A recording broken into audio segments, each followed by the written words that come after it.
Your crazy mother changed the locks. For 2 hours my daughter-in-law screamed right out on the street. By evening I had 90 missed calls. When my son finally dared to come himself, he didn't know. I had prepared another blow for them. Subscribe to the channel and share your stories in the comments. And now let's get started. The first scream ripped through the quiet like glass breaking. My husband's crazy mom changed the locks. She kicked us out. She thinks this house is hers. It was 2 in the afternoon.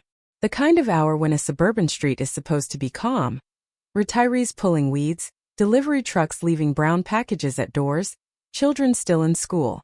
But Haley's voice was a blade. Shrill, insistent, designed to slice into every window on the block. She didn't pause. She didn't tire. She repeated the same accusations again and again, like a street preacher whose sermon was pure venom. She locked us out. This is abuse. We've lived here for years. This is our home too. Neighbors began to drift outside. At first it was cautious. A face peeking through a curtain. A door opening just enough to slip a head through. Then it grew bolder. Folding chairs appeared on porches. Phones rose in hands recording. A woman across the street whispered to her husband but didn't lower her voice. Isn't she embarrassed? Embarrassed? No, Haley was thriving. She was made for an audience. Her blonde ponytail whipped as she paced my front walk, her neon sneakers stomping the cement. One hand flailed for drama, the other clutched her phone, speaker on, so her friends could hear the performance live.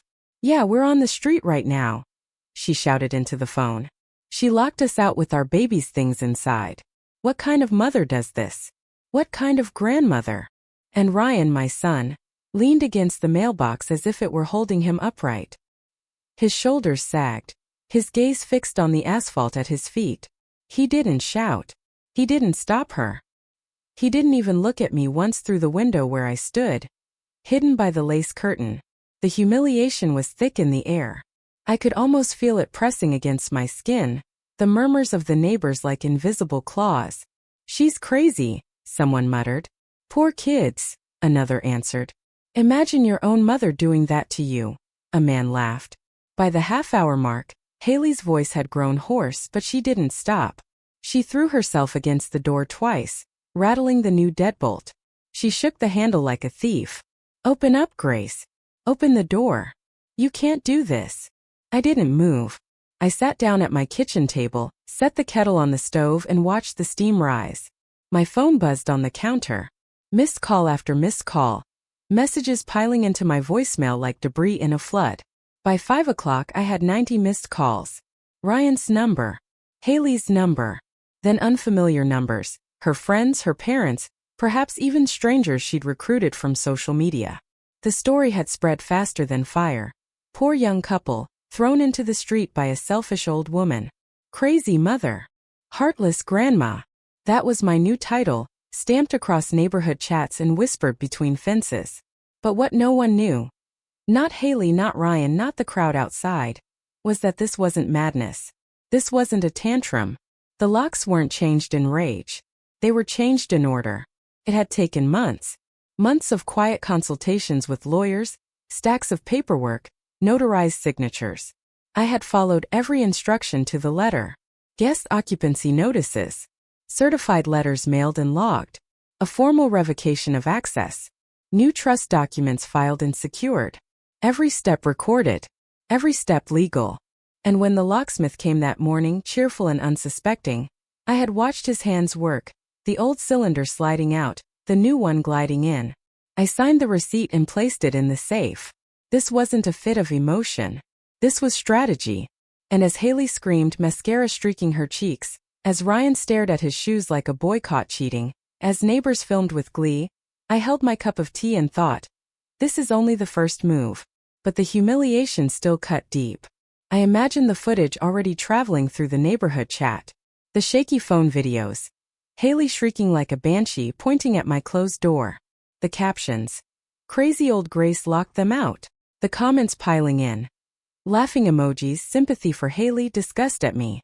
And Ryan, my son, would be in the background of every video, silent, still, complicit. His silence was louder than Haley's screams. It was agreement. It was betrayal in its purest form. Inside my chest, something twisted. A mixture of rage and grief. The grief of knowing my child had chosen to let the world see me as a villain rather than correct the lie. The rage of knowing Haley's poison had become his script. At one point, a neighbor, Mrs. Klein, 3 houses down, the kind of woman who polishes her mailbox every week, called across the street. "Haley, do you need me to call someone? Do you need me to bring you water?" "Yes," Haley shouted, playing the martyr. "Please, thank you. I can't believe this is happening. She's cruel. She doesn't care about family at all." Cruel. That word pierced me more than crazy or selfish. Cruel suggested pleasure in hurting, as if the decision to draw boundaries after years of being trampled was sadism rather than survival. I stood by the window, cup trembling slightly in my hand, and I let the word sink into me. Cruel. But the truth was colder than any insult shouted on that street. The truth was that I had not only changed the locks, I had closed a door that could never again be opened to them. This wasn't the end. This was the beginning. Because locked inside my safe wasn't just the receipt from the locksmith. Locked inside was every piece of evidence they had handed me with their arrogance. Haley's messages bragging about taking the house. Ryan's forged signatures on mortgage drafts. Photos of Haley mocking me in neighborhood chats. Every slight, every insult, every manipulation documented and cataloged. I wasn't collecting resentment. I was collecting proof.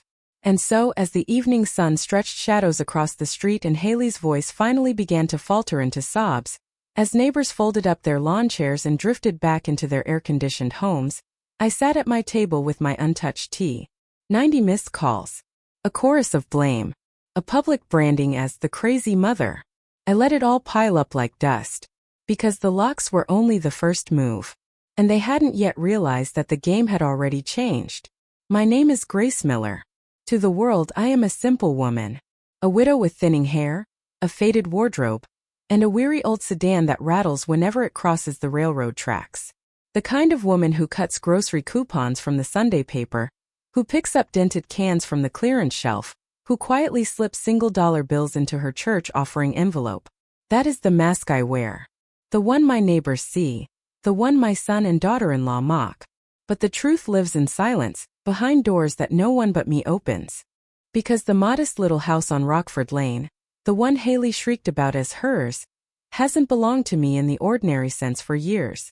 I placed it in a family trust a decade ago, not because I was foolish but because I was careful. I am the trustee, the beneficiary, the gatekeeper. And no signature of mine has ever been careless. Behind the plain curtains and the cracked driveway, I own more than anyone guesses. 2 rental duplexes across town. Bought when the market dipped and everyone else was afraid. A storage facility by the highway that quietly prints income month after month. And my accounts, savings tucked like pearls in different shells, hold more than enough to keep me afloat through storms. But to Ryan and Haley, I am poor mom. The one who needs their help with groceries. The one they generously invite to dinner so I won't feel alone. The one they sigh about in public. We have to check on mom. She doesn't manage well on her own. They think I am dependent. They think I am desperate. They think the scraps they toss me are the only warmth I have. And I let them think it. For years I played the part with precision. Driving the old sedan even though I could have bought a newer car outright. Carrying the same grocery bags with their neon 50% off stickers. Pretending the price of gas meant I had to cancel plans. Letting my shoes wear thin before replacing them. It was my experiment. My cruel little test. Because I wanted to see. I wanted to know. Who would love me when I was weak? Who would still sit beside me when they believed I had nothing to give? The answers were slower than I wanted but clearer than I expected. My daughter, gone years ago to her own family, calls every Sunday just to talk. No requests, no agendas, just stories of the grandchildren and a love you mom before she hangs up. My sister, though far away, sends handwritten letters with small pressed flowers between the pages. And then there is Ryan. My only son. Ryan, who brings Haley into my kitchen and lets her wrinkle her nose at the old wallpaper, as though her judgment could peel it off. Ryan, who hears her giggle at my coupon clipping habits and says nothing. Ryan, who lets her parade me around like a charity case while she slips her manicured hand into my sugar bowl, into my refrigerator, into my savings. I kept playing my role. Because every sneer, every smirk, every whispered word became another brick in the wall I was building. The wall of knowledge. The wall of proof. When I told Haley I couldn't contribute much for the baby shower, she rolled her eyes and whispered loudly to her friend, "She acts broke, but she just doesn't want to help." I smiled, folded my coupons, and handed her the $20 bill she pretended not to see. When Ryan asked if I needed help with yard work, I let him mow my lawn once a month, as if his sweat were charity bestowed upon me. I thanked him profusely, even though the rental income from one duplex could have hired a gardener year-round. I let them pity me. I let them believe the story they had written for me. Because nothing is more dangerous than the underestimated. I kept my accounts quiet. I answered their pointed questions with vague sighs. "Oh, I manage. It's tight, but I get by. Yes, the bills are heavy, but I'm used to it." And Haley's eyes gleamed every time like a wolf sniffing weakness. It wasn't enough for her to think I was poor. She wanted me to be desperate. She wanted to play savior. To announce at dinners, "Don't worry, we'll take care of Mom." To win applause from her friends, painting me as the fragile old woman who owed her gratitude for crumbs. Let her. Because the truth was that every rent check deposited from the duplexes went straight into a separate account she would never see. Every monthly payment from the storage units slid silently into a savings fund she didn't know existed. Every dividend from carefully placed investments built a future she would never touch. And I watched them perform, the perfect young couple who took pity on the poor mother. Ryan's sighs, Haley's smirks, the elaborate fiction that I needed them. I was studying them the way a scientist studies parasites, observing how they fed, how they manipulated, how they disguised their hunger as concern. The longer I played poor, the more their true colors bled through. At first it was subtle. A joke here, a dismissive tone there. Then sharper. A laugh at my old dress at a family dinner. A mocking remark about Grandma and her expired coupons. A condescending pat on my hand when I offered to help with groceries. And still I smiled. Still I let them believe. Because behind my silence, behind my mask, I was preparing. I was cataloging every insult, every slight, every proof of their greed. Not out of pettiness. Out of necessity. Because one day I knew the mask of the poor mom would slip, and they would see that the woman they mocked was the woman who held every key. And on that day, their laughter would turn to silence. Their pity would turn to shock. And the story of poor Grace Miller would be rewritten in ink they could not erase. It never begins with explosions.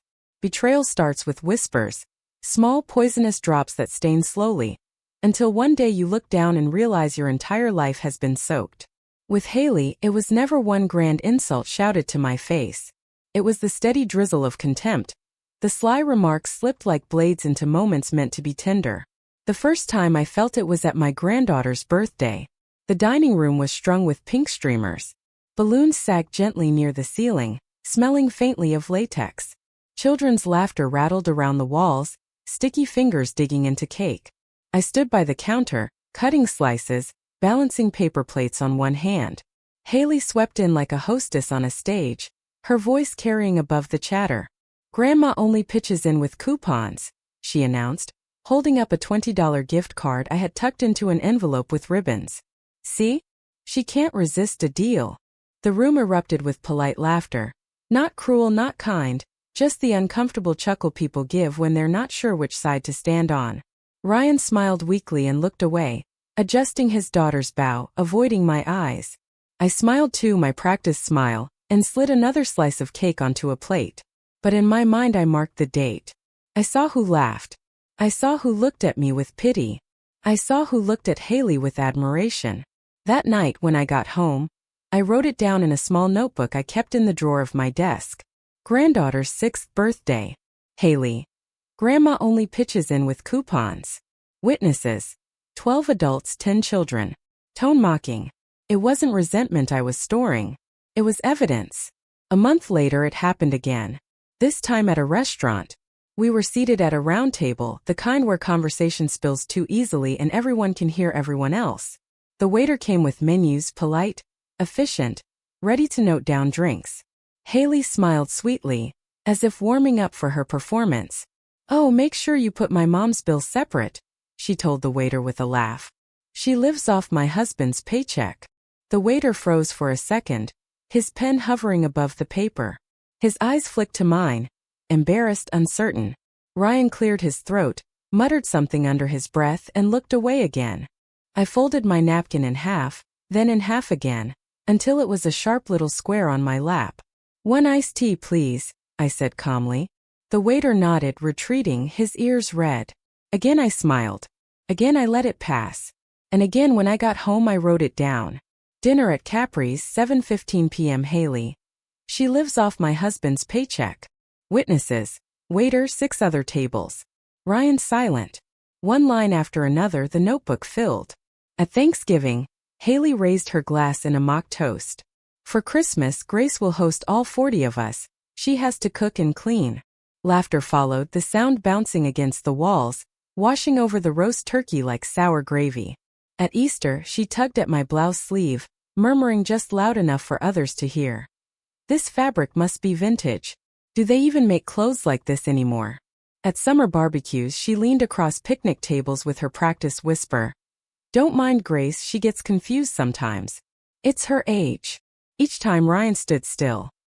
His face arranged into that practiced neutrality of a man who pretends not to hear.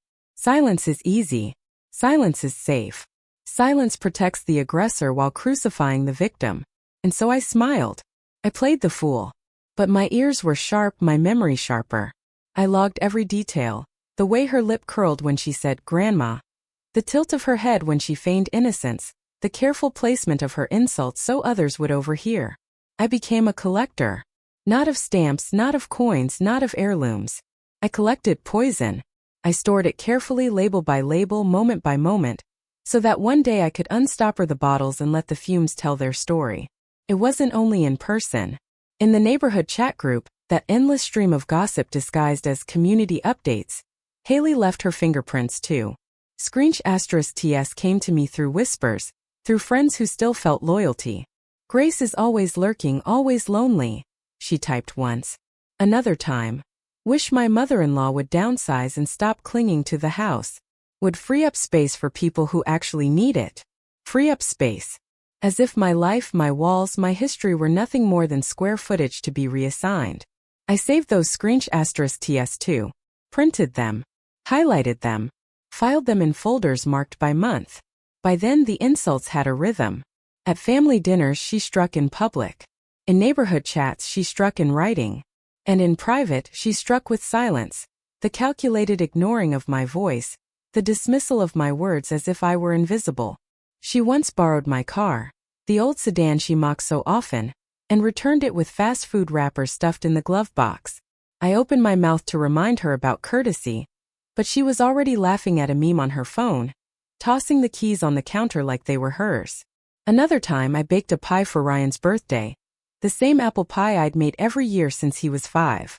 She cut a slice, took one bite, and set her fork down with a grimace. "It's too sweet," she said loudly, pushing the plate away. Then, for everyone to hear, "I'll bake him a real cake tomorrow." Ryan blew out his candles that night without looking at me. Every small cruelty was a thread. And slowly they wove into a noose. But here's the truth about nooses. Sometimes the one tying the rope doesn't realize who it will hang. Because while Haley thought she was weakening me, she was documenting herself. Every insult spoken in front of witnesses.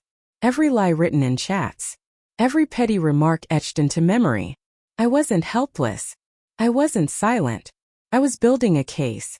And someday, when the weight of her cruelty became undeniable, when her arrogance blinded her into thinking she had already won, that's when I would place the evidence in front of her like a mirror. Let her see her own reflection. Let her choke on her own rope. It was a piece of paper that told me the truth. Not a scream. Not an insult. Not even Haley's gleeful cruelty. A single sheet of paper tucked in a folder Ryan left on my kitchen counter one night after dinner. He thought nothing of it. He had grown careless, sloppy, believing I was too feeble, too poor to understand numbers anymore. But I have lived my entire life balancing numbers. I could make $1 stretch into 3 meals. I could read a mortgage document the way some people read a novel, catching every twist, every clause, every trap hidden in fine print. So when I saw my own address typed neatly under the line primary residence, transfer plan, My blood froze. They hadn't asked. They hadn't even hinted. They had simply assumed. In black ink, my house was already theirs. Not in reality, but in paperwork submitted to a bank that believed their lies. Haley's handwriting was scrawled in the margins. Once Grace signs, this will be finalized. Once Grace signs. It wasn't a request. It was an expectation. I sat at the table reading the numbers over and over. A preliminary mortgage application. Debts rolled together like dirty laundry. Their credit cards maxed at $47,000. Late payments piled on the car loan.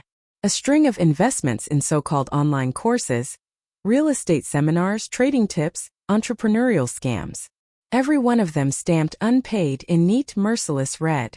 I flipped the pages with shaking hands, my tea forgotten cold in its cup. The figures bled together, the ink smudging where my thumb pressed too hard. And then I saw it.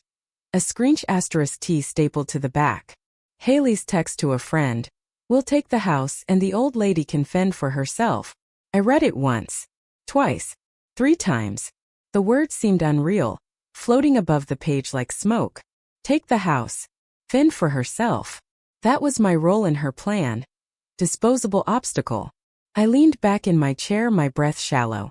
Images flashed across my mind. Ryan as a boy, clutching my hand at the zoo, begging me for one more ride on the carousel. His little voice saying, "You're the best mom in the world." And now here was his wife, planning my erasure with his silent consent. It was as if 2 versions of my son existed. The child who once pressed dandelions into my palm, and the man who stood by as his wife carved up my life on paper. I set the folder down carefully as though it might explode, and then I went to the safe. Inside was more than money. Inside was history. The deed to the house, already tucked into the trust. Tax filings neatly stacked. A binder of receipts documenting every repair, every coat of paint, every upgrade I had personally paid for. It wasn't just property. It was proof. I pulled out the binder, flipped through its pages, and added the folder Ryan had left behind. One more piece of evidence. One more nail in the coffin they were building for themselves. But evidence without action is wasted. So the next morning I called my lawyer. Her office smelled of lemon polish and cold ambition. She was younger than me by 30 years, sharp-eyed. Her hair pulled into a bun so tight it looked painful. She adjusted her glasses and spread the papers across her desk. They already filed a preliminary mortgage application, I said, my voice steady though my hand shook. With my address listed as theirs. They think I'll just sign. She scanned the documents, lips pressing into a thin line. Mrs. Miller, this isn't just disrespect. This is fraud in the making. If you hadn't seen this, they could have boxed you into a corner. She pointed at Haley's margin notes with her pen. This alone shows intent. Combined with the debt, they're desperate. They'll do anything. Anything, I repeated, the word bitter on my tongue. That afternoon after our meeting, I ordered the locks changed. I called the storage company and froze any spare keys Haley might have had access to. I logged every babysitter key I had ever handed Ryan and confirmed they were canceled. The garage code? Changed. The back gate? Padlocked. Every crack they might crawl through I sealed. I walked through my home like a soldier inspecting a perimeter. Each lock clicked into place with the cold satisfaction of armor tightening around me. Every door I closed was another line drawn between what was mine and what they believed was already theirs. I imagined their faces when they realized it. Haley's fury, Ryan's confusion, the shock of discovering I was not the helpless woman they had written into their script. But it wasn't just protection. It was preparation. Because numbers don't lie. And the numbers told me a story more dangerous than Haley's insults ever could. They were drowning in debt, clawing for air, and they had fixed their eyes on me as their lifeboat. They didn't want help. They wanted rescue. They didn't want love. They wanted ownership. And I would give them neither. That night as I lay in bed, I stared at the ceiling and replayed it all. The insults, the mockery, the plans written in ink that treated my life as theirs to seize. I thought of the trust, the properties, the savings. All the years I had pinched pennies not because I had to, but because I chose to. And here they were, spending money they didn't have, borrowing against futures that didn't exist, plotting to strip me bare to cover their own rot. The house was never theirs. Never will be. I whispered it into the dark like a vow. It was never yours. And with that, I fell asleep not in fear, but in resolve. Because now I knew the battlefield. And I was ready for war. When people think of betrayal, they imagine shouting, slamming doors, tears staining the carpet. They rarely imagine printers, folders, and laminated signs. But in my case, defense didn't come with screaming. It came with paperwork. My lawyer spread the documents across her desk like a deck of cards. Her pen tapped against the paper with crisp precision. "Mrs. Miller," she said, "you're not dealing with a misunderstanding. You're dealing with intent. You need a perimeter, legal, physical, documented. Not for revenge. For survival. A perimeter." The word struck me harder than any of Haley's insults. A house isn't just wood and paint. It's boundaries. Lines you draw and defend. And I had been careless with mine for too long. The lawyer slid a typed notice toward me. "First, you need to formally end what we call guest occupancy. You may think of them as family, but legally they are guests. Guests can be asked to leave." I signed my name, each letter sharp and deliberate. "Second, you'll want physical reinforcement. Cameras, locks, alarms. Don't assume dignity will stop them. Assume the opposite." Her voice was calm, professional, almost cold. But that coldness steadied me. It gave me permission to do what needed to be done without apology. So I followed her instructions like a soldier following a battle plan. That evening I drove to the hardware store. My hands tightened around the steering wheel of my battered sedan, as if gripping a wee *P***N. The clerk, a teenager with acne and a distracted gaze, loaded boxes of padlocks, motion sensor lights, and warning stickers into my cart. Back home, I unpacked them one by one. A no trespassing sign for the front lawn, its red letters harsh against the neat hedges Haley once mocked as old lady landscaping. A porch camera with a motion alert that would ping my phone at the smallest movement. Extra bolts for the back door so no spare babysitter key could ever slip it open again. I screwed the sign into the ground myself, the metal biting into the soil with each turn of the wrench. My neighbors watched from across the street, whispering, their arms folded. Some smirked. Some shook their heads. Let them. Because while they whispered crazy and selfish, I knew the truth. I wasn't unraveling. I was fortifying. The lawyer had been clear. No verbal agreements. No emotional confrontations. If they want to talk, it goes in writing. Every text, every email, keep them. They're not conversations anymore. They're evidence. So I stopped answering calls. I stopped opening the door. I created a new email folder, labeling every message, date, sender, content.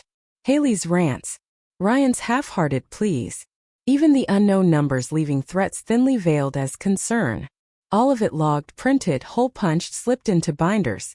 I wasn't collecting tears. I was collecting ammunition.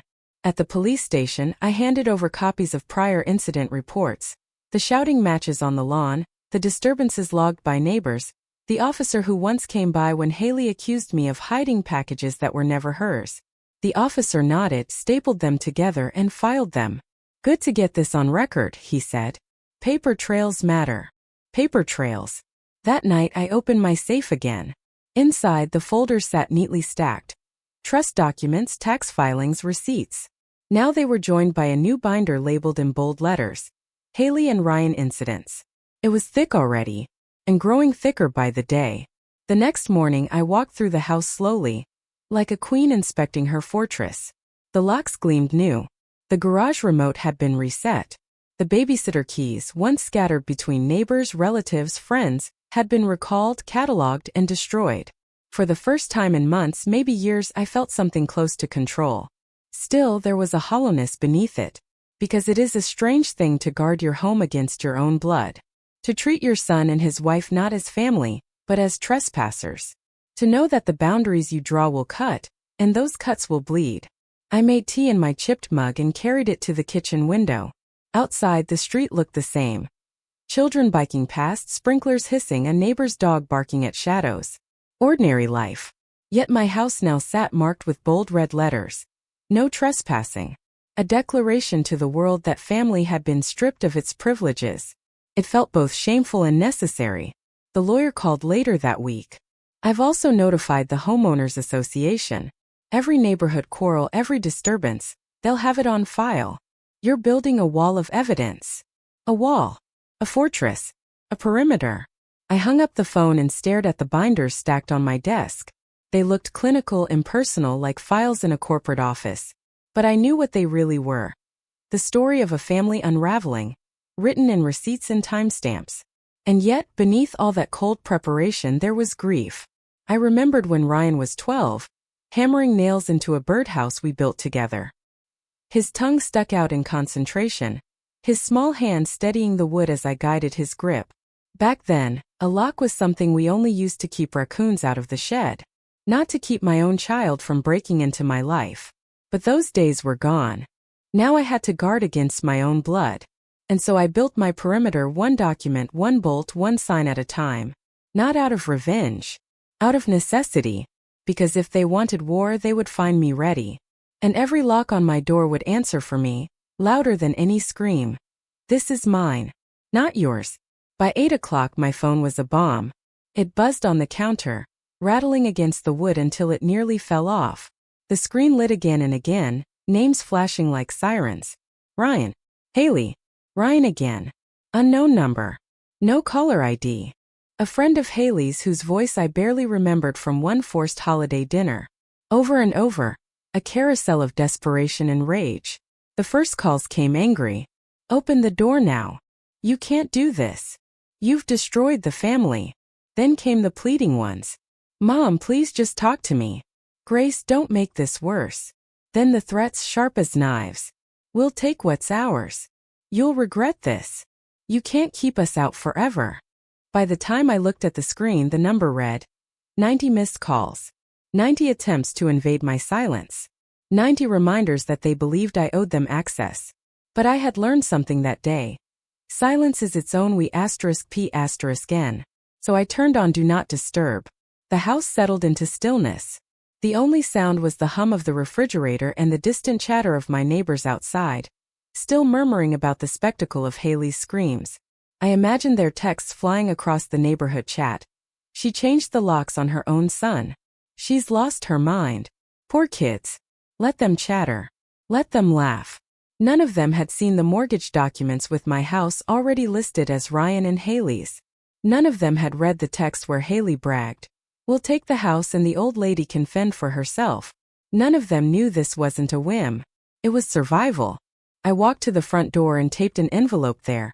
Its edges neat, its contents undeniable. Inside, a copy of the trust papers, showing in black and white that the house was not theirs to claim. A receipt from the locksmith, time-stamped legal. And a list, carefully typed, of belongings they could collect, but only with an officer present. It was not cruelty. It was order. I imagined Haley's face when she tore the envelope open. The fury at seeing her schemes reduced to paper boundaries. The humiliation of reading that even the collection of her baby's toys and Ryan's boxes of old clothes would require police supervision. I returned to the kitchen, poured boiling water over a tea bag, and let the steam rise into my face. My hands were steady on the mug, steadier than they had been in months. Because what they didn't know, what no one knew, was that this was not my only envelope. In the safe, behind the binders and documents, sat another paper. A fresh will, updated only weeks ago. Ryan didn't know that he had already been written out of my estate. He didn't know that while Haley raged about inheriting my house, she had already lost it for him. He didn't know that the granddaughter he barely noticed had a fund waiting for her. Money earmarked for her education, her future untouched by her parents' greed. One day he would learn. And the day he did, he would not receive a key. He would receive the truth. I sipped my tea slowly, savoring the warmth as the phone lit again. Another call. Another voicemail. The red badge on the screen climbed higher and higher. A digital tower of their panic. I let it climb. Because for the first time in months, maybe years, I felt the balance tilt. For so long they had shouted, mocked, demanded. And I had smiled, nodded, absorbed the blows. Now I let the silence answer for me. The house was mine. The locks were mine. The law was mine. And every unanswered call was a boundary drawn in steel. By 10 o'clock, the street was quiet. Haley had finally retreated, dragging Ryan with her. But I could still feel their voices lingering in the air like smoke after a fire. I stood at the window looking out at the darkness. The porch camera blinked a small red light, recording the stillness. Proof that I had been here alone, unbroken, while they raged outside. In the safe the will waited. In the binders the evidence grew. On the door the envelope waited to be found. It wasn't revenge. It wasn't cruelty. It was clarity. And when morning came, they would realize that the locks weren't the end. They were only the beginning. Ryan came alone. No neon sneakers on the walk. No shrill voice echoing across the street. No mascara-streaked theatrics. Just my son, standing at my door with his shoulders slumped, his hair uncombed, his jaw set in the tight line I remembered from his teenage years, the face he wore when he'd been caught lying but hadn't yet decided whether to confess or deflect. For a long moment he didn't ring the bell. He just stood there, staring at the wood as if willing it to open by itself. The porch camera blinked red, recording every second, capturing his hesitation. Finally he knocked. 3 dull thuds. Not the confident pounding of a man demanding entry, but the weary signal of someone who knew the rules had changed. I opened the door just far enough for him to step inside. He entered quietly, glancing around the living room as if it were a stranger's home. Perhaps it was. The locks were new, the air different, the weight of my silence thicker than any furniture. "Where's Haley?" I asked. "At home," he muttered, dropping into a chair without invitation. "She's upset." "Upset," I repeated, tasting the word like vinegar. Upset because the locks turned? Or upset because the plan didn't? His eyes flicked up to mine, startled, then quickly down again. He rubbed the back of his neck, the way he used to do as a boy when he'd broken a vase and was deciding whether to blame the cat. "You're embarrassing us, Mom," he said finally, the words rehearsed too smooth. "The neighbors are talking. Haley is panicking. You could have just given you the house?" I finished for him. He didn't answer. Instead, I placed a folder on the table between us. Slowly, deliberately, I slid it toward him. "Read." He hesitated. His hand hovered above the folder as if touching it might burn. Finally, he flipped it open. The mortgage application lay on top. My address typed neatly on the line marked, "Primary Residence." Attached notes in Haley's handwriting. Once grace signs. His signature scrawled at the bottom, side by side with hers. His face drained of color. "Keep going," I instructed. Page after page of debts. 47,000 in credit cards. Missed car payments. Fees from investments that promised fortunes but delivered nothing. I watched his eyes move, quick at first, then slower as the weight of it pressed down. Then the screensh *T, Haley's message to a friend. "We'll take the house, and the old lady can fend for herself." Ryan froze. His thumb lingered on the page, pressing so hard the ink smudged. He swallowed hard, his Adam's apple bobbing like a buoy in storm water. "Your house," he whispered finally, voice thin. I leaned forward. My voice was steady, colder than I intended. "It was never yours." He flinched as if the words had struck him across the face. Before he could recover, I placed a second folder on the table. This one thicker, heavier, labeled with neat black letters. Trust and beneficiaries. Inside. Copies of the trust papers, tax filings, records of the properties Haley thought I didn't own. And at the very bottom, a fund set aside for his daughter, already growing quietly, protected from his and Haley's hands. Ryan's breath caught. He flipped through quickly, then stopped at the final page, the clause that excluded him as an immediate beneficiary. His daughter's name typed cleanly where he had assumed his would be. His eyes lifted slowly, wide and pale. "You planned this." "No," I said. "You and Haley planned this." I defended myself. He slumped back, the air leaving him in a long, defeated sigh. His hands dropped to his knees, empty, powerless. For a while, neither of us spoke. The ticking clock in the kitchen filled the silence, each beat reminding us how far we had traveled from carousel rides and dandelions pressed into palms. Last he tried. "She Haley, she thought." His voice cracked. He didn't finish. "She thought wrong," I said, cutting him off. His eyes searched my face, desperate for a softness that no longer lived there.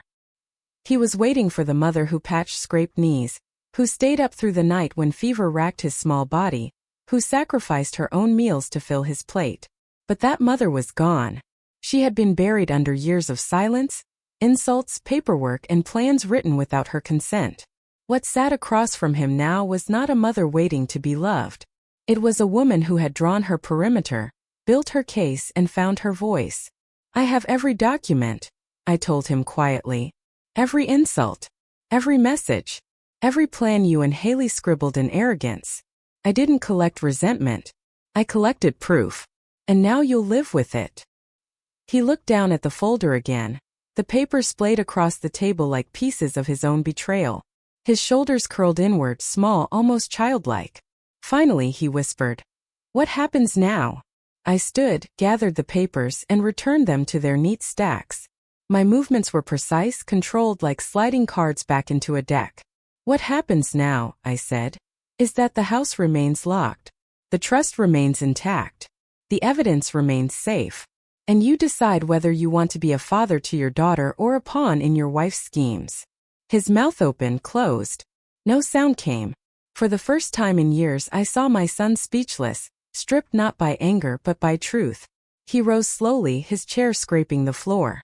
At the door he paused, his hand on the knob. "You changed the locks for war," he muttered, almost to himself. I looked at him, my face still, my voice ablade. "I changed them for boundaries." He left without slamming the door.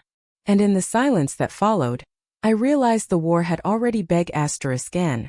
Some people imagine a breaking point as a scream, a slammed fist, an eruption of violence. Mine came as the shuffle of papers sliding across a table. Ryan sat slouched on my sofa, his face pale from the evidence I had already shown him. The mortgage application, the trust documents, the fund in his daughter's name. He looked like a man half drowned, coughing up water, realizing he had swum too far out. But he hadn't yet seen the second blow.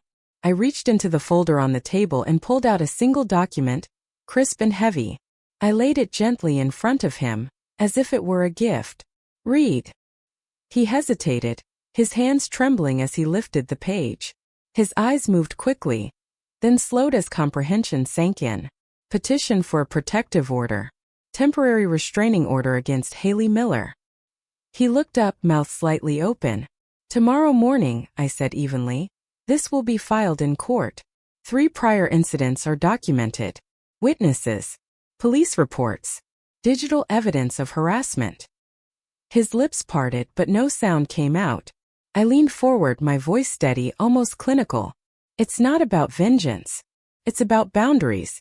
Haley has screamed on my lawn, defamed me in public, attempted to force entry. The law calls that harassment. I call it survival." Ryan set the paper down as if it were burning his hands. He rubbed his temples, his elbows on his knees. "You can't do this," he muttered. "I already have." The silence stretched, thick as concrete. I could see the struggle in his face, the reflex to defend his wife warring with the knowledge that the evidence was irrefutable. Every insult, every act of aggression was documented. There was no story to spin, no lie strong enough to erase it. He tried anyway. "She's just stressed. The debt, the pressure. She panics, Mom. She doesn't mean." "Stop." My voice was sharper than I intended, and he flinched. But I didn't soften it. "She mocked me in public. She lied to neighbors. She plotted to take my house. She wrote, in her own words, 'The old lady can fend for herself.' Don't you dare tell me she doesn't mean it." Ryan looked down, shame burning red into his cheeks. His hands twisted together in his lap. "You don't understand what it's like," he whispered. "I understand perfectly," I replied. "You are drowning in debt, and instead of learning to swim, you decided to tie me to the anchor with you." His head dropped lower. I tapped the folder with one finger. "This is not cruelty, Ryan. This is clarity. If Haley sets foot on this property again without supervision, she will be escorted away. If she continues her public scenes, she will face consequences. This is not optional."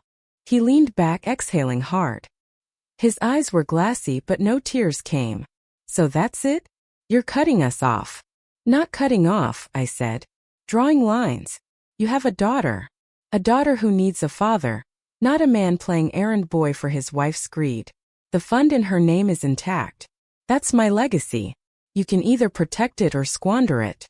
That's your choice." His mouth twisted, the beginnings of a protest forming. But he saw the steel in my eyes and swallowed it back.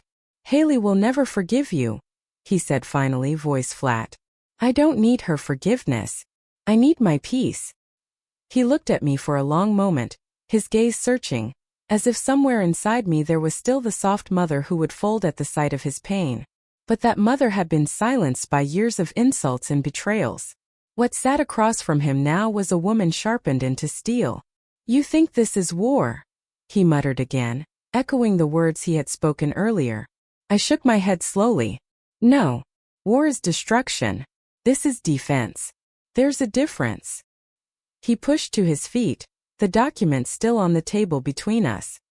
His movements were heavy, as though each step cost him more than he could afford. At the door he paused, his hand on the knob, his back to me. She'll say you turned me against her, he whispered. I stood.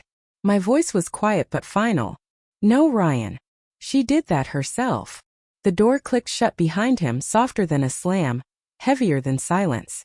I stood in the middle of my living room, staring at the folder on the table. The protective order wasn't filed yet, but it might as well have been. The decision was made, the path laid. Tomorrow it would be official. And for the first time in years I didn't feel like prey in my own home. I felt like a woman who had built walls high enough to keep the wolves out. I walked to the safe, slid the document inside, and locked it with a decisive click. One blow had been the locks. The second blow would be the law. And together they would hold. The next morning began with silence, but silence never lasts long in war. By mid-afternoon, Haley was back. I heard her before I saw her. That same piercing voice, the same shrill performance designed for maximum audience impact. She locked us out. She thinks paper is stronger than blood. This is harassment. Through the slit in the curtain, I saw her pacing across my front walk again, her arms flailing like a conductor leading an orchestra of outrage. Her hair was pulled into a high ponytail, sunglasses perched on top of her head like a crown, lips red as warning sirens. But this time she wasn't alone. A cluster of neighbors had already gathered on their porches, waiting, almost eager. Some leaned on railings, others held their phones ready. They wanted another show, another clip for the neighborhood chat, another chance to laugh at the crazy old woman and her banshee daughter-in-law. Ryan trailed behind her, slower this time, his steps heavy, his face drawn. He didn't shout. He didn't perform. He looked like a man dragged into the street by invisible chains. Haley stomped to the door, banging her fist against it. Grace, open this door right now. You can't treat family this way. The porch camera blinked red, recording everything. I stayed still. Because this time I had prepared for her entrance. This time the officer had already been briefed. The patrol car pulled up quietly, the blue lights muted but unmistakable. The crowd shifted, murmurs rising. Phones tilted higher. They thought they were about to see an old woman scolded, perhaps even escorted away. But the officer didn't knock on my door. He turned to Haley. Mrs. Miller? His voice was flat, professional. She spun toward him, theatrics in full force. Yes. Thank God you're here. She's locked us out of our home. This is illegal. We're her family. She can't just. The officer raised a hand, cutting her off. This is not your residence. This property is legally under a trust. You have no right of entry without the trustee's permission. Haley blinked, stunned. For a moment she looked like a child caught mid-lie, scrambling for a new story. Then the fury returned. But we're family, she shrieked. The officer didn't flinch. Family is not a legal category for entry to someone else's property. The words landed like a gavel. I saw neighbors lean closer, mouths slightly open, whispers racing between them. This wasn't the scene Haley wanted. This wasn't pity. This wasn't applause. It was the flat rejection of her performance. She tried again, voice trembling with rage. We have things inside. She can't keep them from us. The officer pulled a clipboard from his car. You've already been provided with a list of items you may collect, with an officer present. The date is scheduled for next week. Until then, you do not step onto this property again. Do you understand? The camera caught it all, the twitch in her jaw, the way her sunglasses slipped down as she tried to compose herself. the gasps from neighbors who suddenly realized the story wasn't what they thought. "Do you understand?" the officer repeated, sharper this time. Haley swallowed hard. This is humiliating." "Then leave," he said flatly. For the first time, Haley faltered. Her hands shook as she gestured wildly toward Ryan, demanding his backup. But Ryan stayed silent, his eyes fixed on the ground. His silence was louder than her screaming. The officer waited, pen poised, ready to log any further defiance. Haley opened her mouth again, then snapped it shut. With a final stomp of her foot, she turned, marching down the walkway like a queen deposed. The neighbors watched in silence, their phones lowered now. Their excitement soured into something else. Pity, disbelief, even contempt. The video they'd expected, the one where the crazy old woman was shamed, had transformed into something else entirely. Haley being escorted off property she never owned, her tantrum collapsing under the weight of the law. "I didn't open the door. I didn't need to." The porch camera recorded every second, and soon enough the footage appeared in the neighborhood chat. Only this time the captions weren't sympathetic. She thought she owned the place. Officer said, "Family isn't a legal category. Brutal. This looks bad for her. Real bad." The same neighbors who once whispered about poor Haley now whispered something else. Liar, manipulator, drama queen. Ryan lingered a moment longer at the curb, his shoulders hunched, his face pale. He didn't look at the house. He didn't look at me. He just followed Haley to the car and slid into the passenger seat like a man already defeated. The patrol car stayed until they were gone, then rolled slowly down the street. The crowd dispersed, smaller groups breaking off, muttering to each other, glancing back at my house with new eyes. Inside, I sat at the table, my tea cooling beside me, my hands folded neatly in my lap. The humiliation had shifted. It no longer belonged to me. And for the first time in months, I felt the scales of justice tilt. Not in a courtroom, not in a fiery confrontation, but in the simple monotone of an officer enforcing the law. Haley had wanted a spectacle. She got one. But it was not the play she directed. It was the unraveling of her own mask. And I didn't need to raise my voice once. Courtrooms are not built for comfort. The benches are hard, the air always too cold, the fluorescent lights buzzing faintly above like flies circling meat. Everything in them whispers the same message. You are small here, and the law is larger than all of you. It was in such a place that I sat, folders stacked neatly on the bench beside me. Trust documents, tax filings, police reports, **TS of Haley's messages, timestamps from the porch camera, copies of every notice sent and ignored. My life reduced to paper. My defense written in ink. Haley entered first. She swept in like an actress walking onto stage, her heels clicking too loudly against the tile. Her hair was perfect, her makeup flawless, her black dress chosen for mourning, though it was not grief she wanted to display but tragedy. She looked around the room as though it were an audience waiting to be moved by her tears. Ryan trailed behind, his face drawn, his eyes **T. He didn't look at me. Not once. When the judge entered, everyone stood. A stern man, late 60s, silver hair, his expression carved from stone. He sat, adjusted his glasses, and said in a voice without ornament, "Temporary protective order hearing. Case of Miller versus Miller." Haley's lawyer spoke first. A younger man, eager, his words rehearsed. "Your Honor, my clients are devastated. Mrs. Miller has unjustly locked them out of their rightful home. She has become increasingly erratic, isolating herself, lashing out. They are family. They only want to care for her. Care for me." The words almost made me laugh. Almost. Then Haley spoke, her voice trembling on cue. "She's destroying our family, Judge. We've begged her to talk, but she won't. She's sick. She's confused. She needs help, not walls and locks."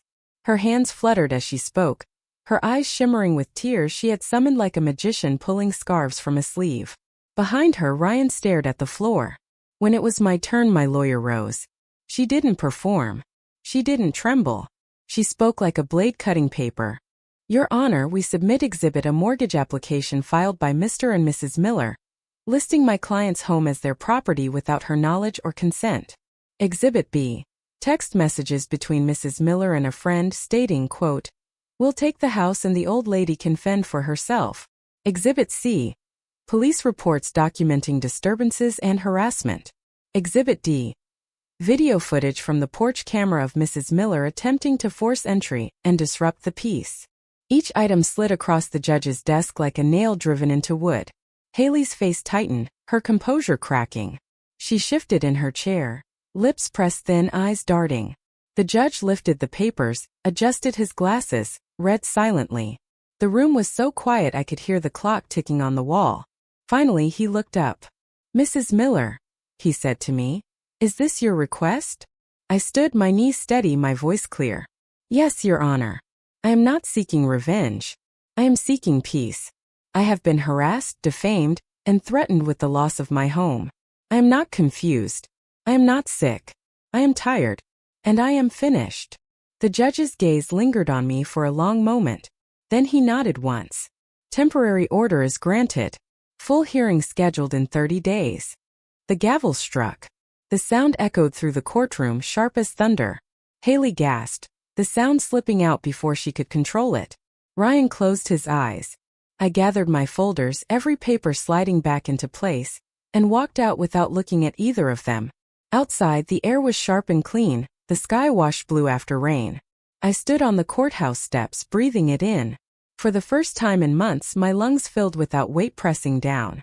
My phone buzzed. A message from Ryan. "I need a pause." Pause. A single word. Not an explanation. Not a defense.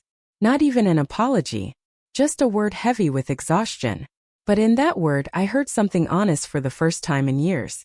Not escape but recognition. A pause meant he finally saw how far we had sunk, how much we had excused under the banner of family. I didn't reply. Some silences deserve to remain unbroken.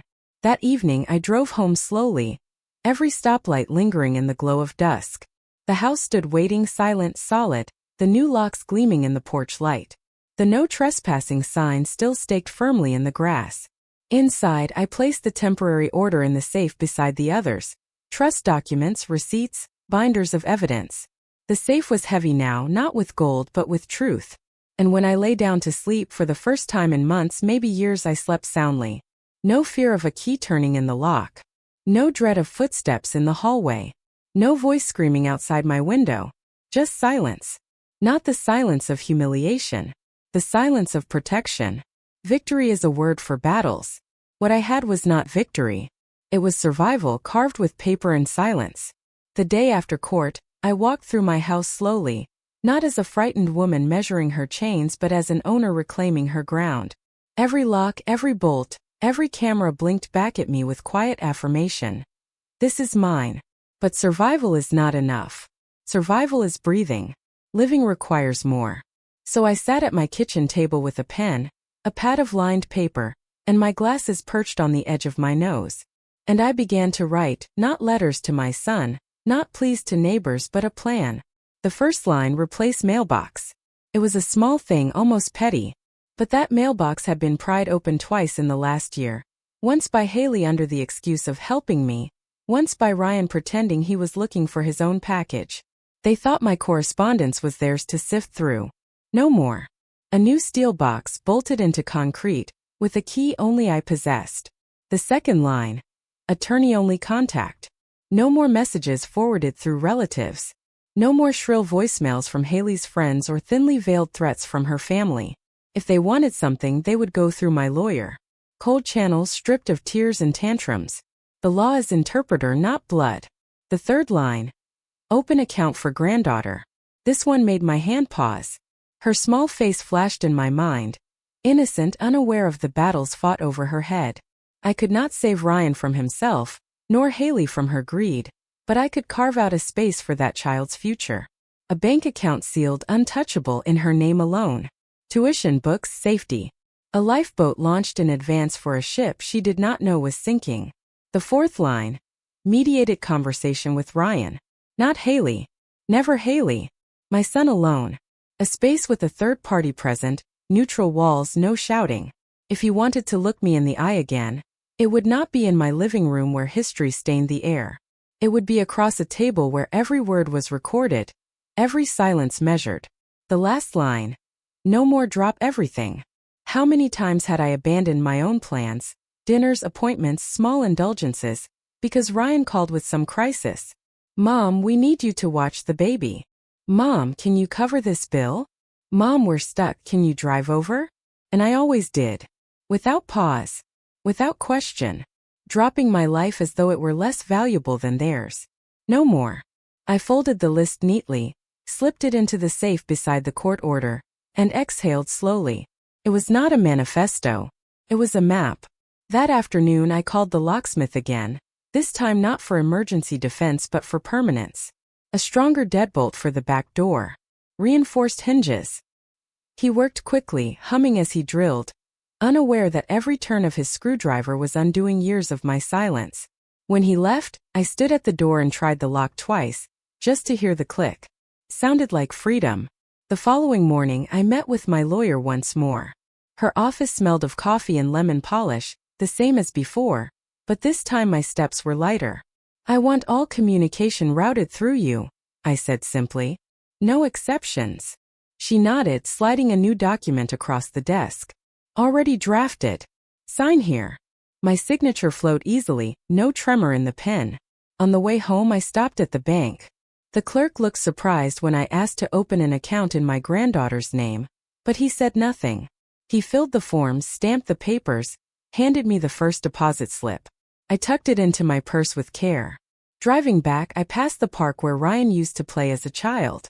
For years I could not look at it without tears, without the sting of memory. This time I looked and felt nothing but clarity.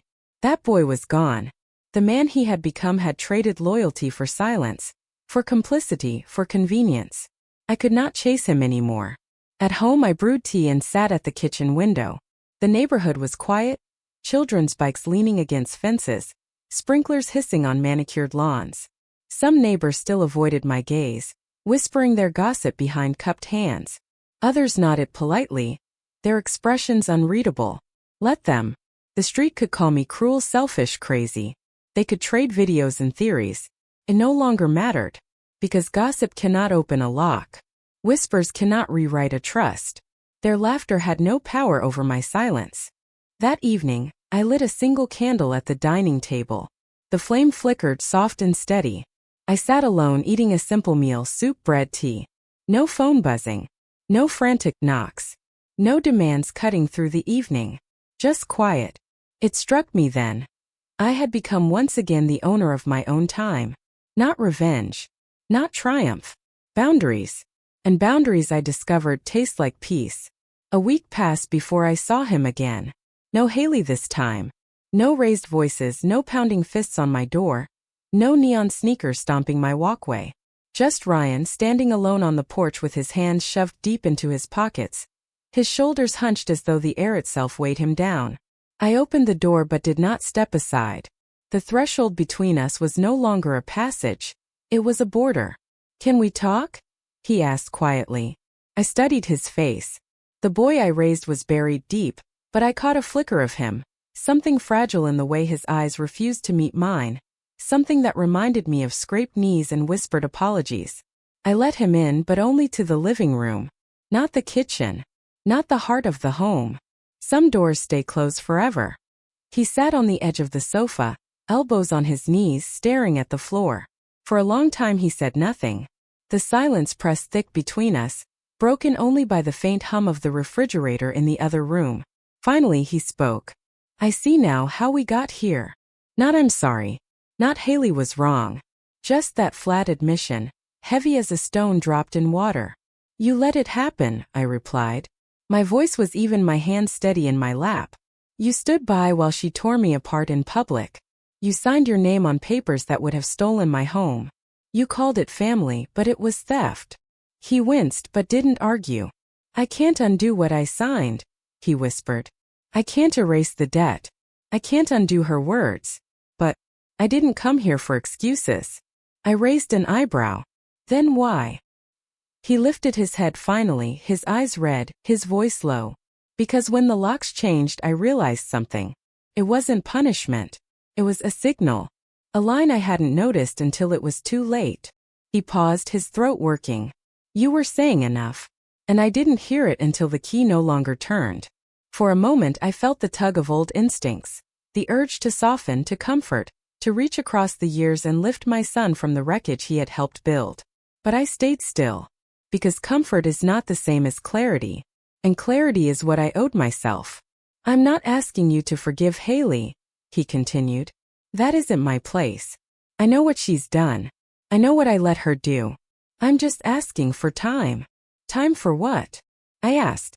To figure out if I can be more than her shadow, he said, his voice breaking slightly. Time to remember how to be your son without being her echo. His words lingered in the air, fragile, uncertain. I reached for the folder on the table, slid it toward him. Not the evidence. Not the mortgage documents. A single sheet. The contact information of a mediator. If you want to talk again, I said, it will be there. Neutral ground. No shouting. No manipulation. If you come as yourself. Not as her mouthpiece. He stared at the paper, his hand trembling slightly as he picked it up. For the first time in months, maybe years, his eyes met mine and didn't immediately look away. I'll call, he whispered. I didn't nod. I didn't smile.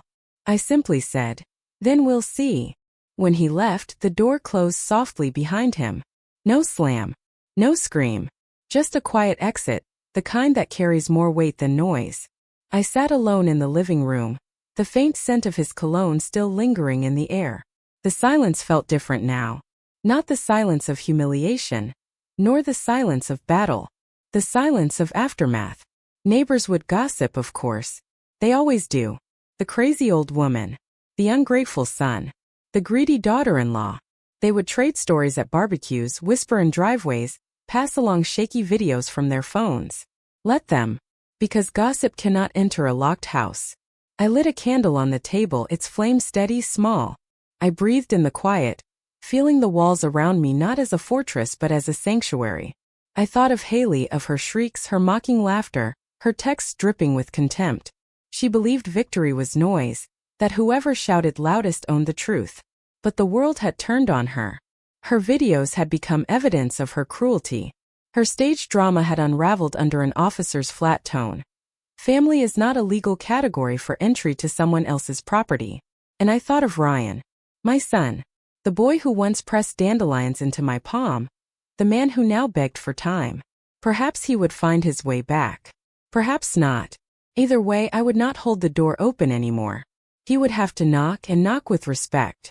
The locks had taught him that lesson better than I ever could.